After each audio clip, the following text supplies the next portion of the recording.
Hello everyone, welcome back. This is a game 6 of the World Championship match between Grandmaster Ding Liren from China and Gukesh from India. And Grandmaster Gukesh from India. In the first game, Ding wins. In the game third, Gukesh wins. And all other games are drawn. So in the game 6 is always decisive in the World Championship match. Last time Ding played London system and he won against Ian Epomenache. So let's see what Ding has stored for his time. Ding's open with the d4. Gukesh responds with knight f6. Now the bishop to f4. That's the London system. In the World Championship match again of the game 6 as last time. London system is technically a slow opening. A lot of memes regarding London systems are out there. But let's see how it does in the World Championship match. d5, e3, and now e6. Knight to f3, c4. The idea of the c4 is that in London system, white has a strong pressure on this c7 pawn, and this diagonal is an extremely strong knight, and also there is a in typical London knight moves. So, and also there is a chances of the king side attack. So after c4, and it also challenges the center of the white, and it also solves the problem of the c7 squares, and it is an attacking move. So let's see how Ding responds with this. So Ding gives Ding plays c7, sorry c3, and now bishop to e6, trying to threaten to capture the bishop. Now this is now Ding Liren plays bishop to b5 check. This move is played by the Grandmaster Magnus Carlsen, and it has extremely theoretical position. If you don't know the accurate top engine moves, you are completely lost from the black side. You must know all the top engine moves here. So let's see how Gukesh responds. Gukesh responds with knight c6, and now this knight is pinned. After this, it can threaten this. So let's see. Now, Ding Liren captures the knight, and now pawn takes bishop, bishop takes bishop, queen takes bishop, and now queen to a4, another top engine move, castle, and now queen to a3. The idea of the queen to a3, it pinned this pawn, so this pawn cannot be captured, this pawn, or cannot move forward. So Gukesh plays knight to e4, an absolute top engine move here. It protects the queen and also open up the head. Now the only top engine move here is you must try to find knight to d7. It's an absolute top engine move which Ding Liren plays. Now Gukesh push the pawn to the e5. This is another top engine move. Knight captures knight, pawn takes knight, and now simply queen takes pawn. Here you never exchange the queens, otherwise white is completely better here and wins the game sooner or later. You can pause the video here and try to find a move which Gukesh plays, because that's the only move which keeps the equality from black side. So Gukesh plays queen to g6, hits to g2 pawn, and now here there's another there's only one top engine move which maintains the equality. Knight to d2, queen captures pawn, and now just simply castle. This is an absolute crazy line. It's an absolute crazy top engine line here. It's a extremely theoretical battle. This position from black side is absolutely scary if you doesn't know the theory that you are equal, because this rook can come here or this rook can come here, which attacks the king side. This pawn can move to the forward and try to create this mating net with the help of the queen, knight, and rooks. So this is a very critical position from black side. Now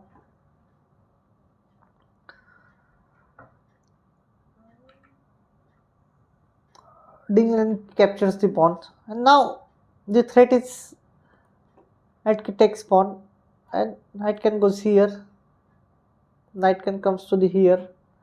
So you have to prevent a knight capture pawn. How do you prevent this? Okay, you can play queen to f4, but then again white is better because you're losing this pawn, and sooner or later you're going to lose this pawn. Sorry for that. So you have to, whenever this position center position, of course, where opponent is threatening a pawn, which can leads to a lethal attack to checkmate your king. So once someone gives you a threat, what you do? You give him the threat to nullify his threat. So Gukesh did the same here. He plays rook to b8. Now the threat is, if this knight capture pawn takes, checkmate, game over. So Gukesh protects the pawn by giving threat to the Ding's king, and now Ding Liren cannot capture the pawn. So the Ding has to play a move. Let's say now, if you play this, then you're losing this pawn. You play this, it's not also that strong because the queen can just side comes here, and also the rook can come here. So you must have to play a move which protects the pawn, and also which protect your king, and also keeps the equality or or pressure on your opponent. So you can pause the video here and try to find a move which Ding plays. So now Ding plays knight to c4. The idea of knight to c4 is that it protects the pawn, and also this, or also it can also come to the here. This is an absolute top engine move. Ding is playing extremely fast here, as this is his theory. This is all his cook. Gukesh is taking time here. Now Gukesh plays another top engine move, bishop to e6. Now the threat is, if bishop captures the knight, queen captures bishop, and then it's a checkmate. So how do you play here, guys? You play b3, or then you lose a2 pawn. So basically the idea is that the queen is attacking this pawn and this rook is attacking this one. Whenever this kind of position appears on the board, either you have to block this rook or block the queen. So now, Ding plays rook to d2. That's the only top engine move which maintains the equality. And now Gukesh plays queen to f3, hits the rook, and rook to e1. That's the only top engine moves which keeps again equality. Otherwise black is better. Bishop takes knight, queen takes bishop, and now there are major pieces left on the board. You see that, okay, it's a major pieces left on the board, and I exchange the queens and I make a draw with the black pieces and go to the next pieces. If you are thinking that, guys, then you are wrong, because after exchanging the queens, the only winning is here is white.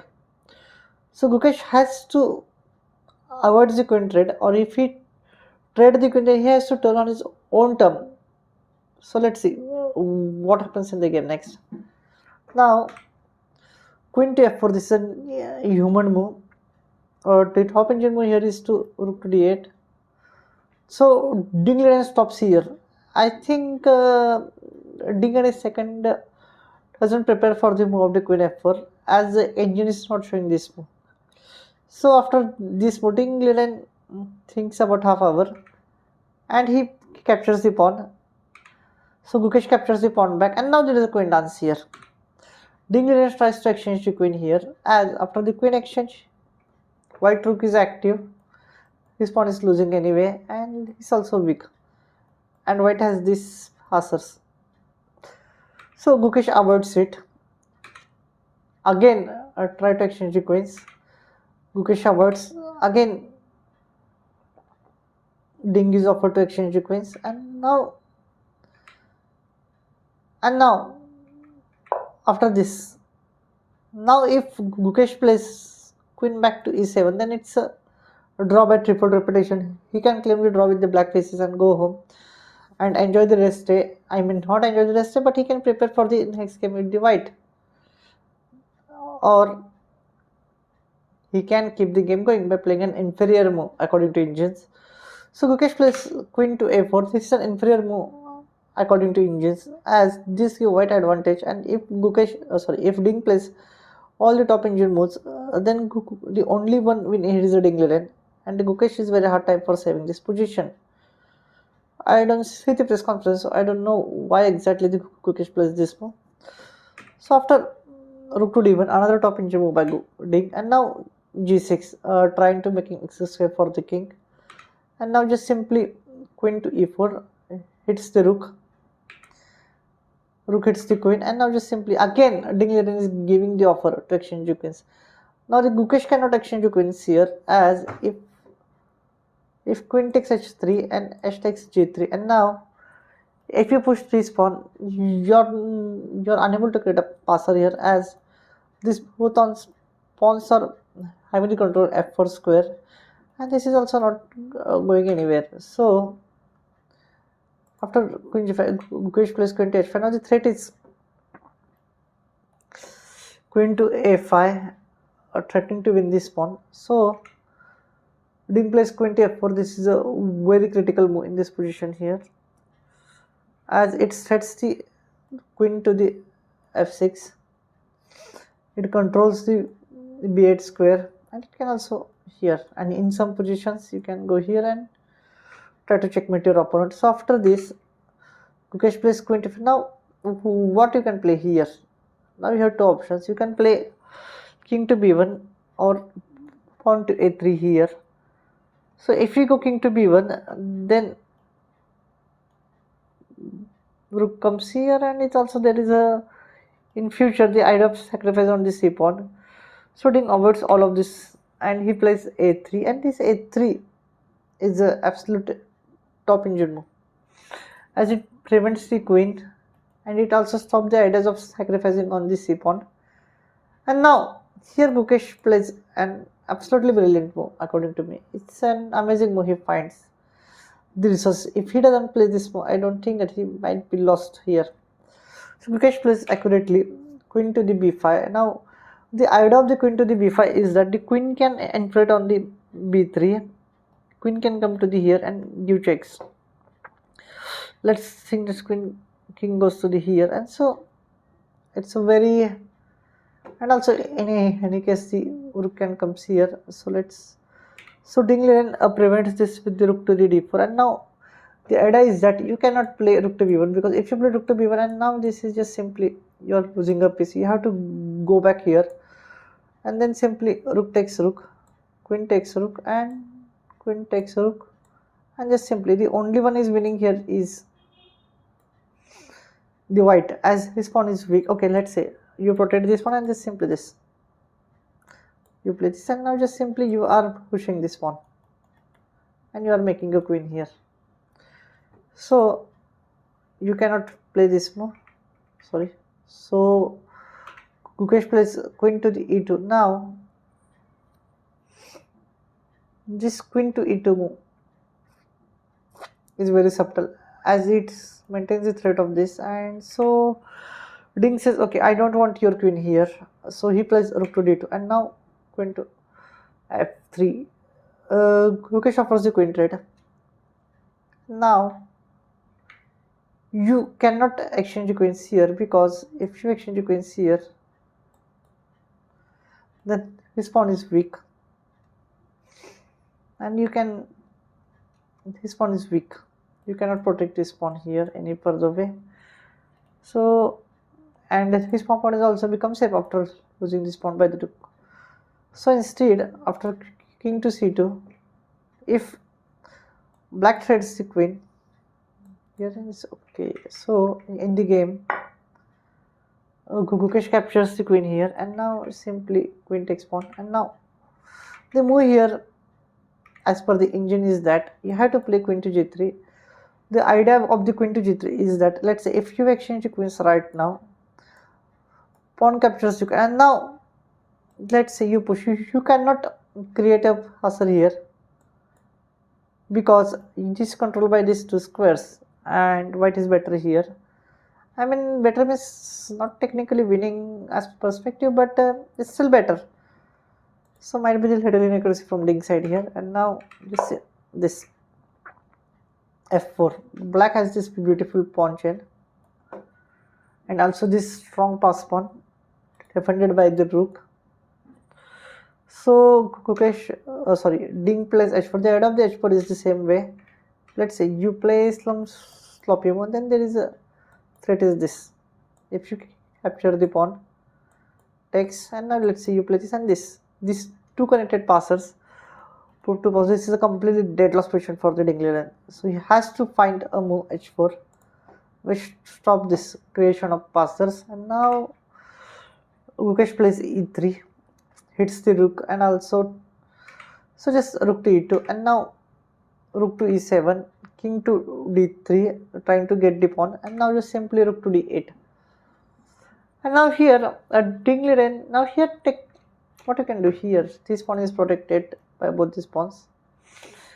This rook cannot attack this pawn, and so and the black king can improve from here, and this pawn is weak. So Ding plays an absolute best move here, h5.